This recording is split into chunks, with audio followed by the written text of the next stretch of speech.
Credit Southwest News Service. A couple who met after one of them was run over and crushed by a car have tied the knot and celebrated with wedding photos at the crash scene.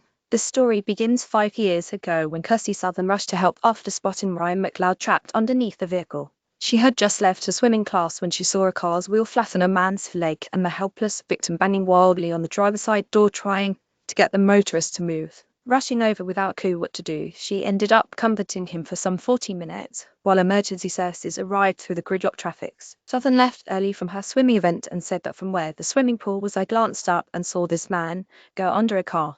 He was banging on the side of the car. Some lady was screaming she was a first aider and I went behind him to tell him to lean on me to make him comfortable, she told Southwest News Service. Southern said despite the circumstances she remembered thinking how attractive he was as she cradled his head in her lap and even checked if he was wearing a wedding ring. She could see his lower leg was badly injured as the hapless driver reversed back over his head in a bid to free him. She reassured him everything would be okay until an ambulance arrived at the scene. I was run over twice, but I only remember being pinned down and banging, McLeod said.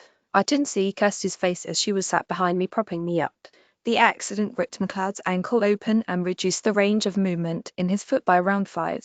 He was forced to undergo reconstructive surgery in Coventry and says he needs physiotherapy to lead a normal life. I still struggle, wear an ankle support and have regular physio. Well, it's how I met my wife, so I'd say it was worth it.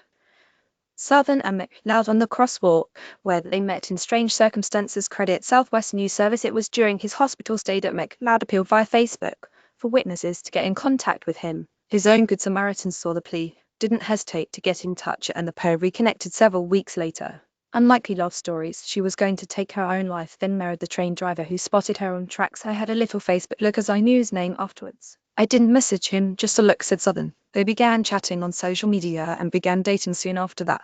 While COVID regulations would have had them socially distanced, the pair moved into together and had a blissful 4 years before McLeod went down on bended knee over a special weekend getaway. But given his injury, his bride-to-be worried he'd hurt himself. More stories like this. Pierced by Cupid sedan, woman forgives and marries motorist who accidentally ran her over. It is a lovely story, and we still don't quite believe it, Southern admitted. Married life is like living in a cozy love story. We're in a beautiful bubble together and it's absolute bliss. When it came time for the photos, they both knew that one had to be atop the pedestrian crossing where she first laid eyes on him as he laid there in her arms.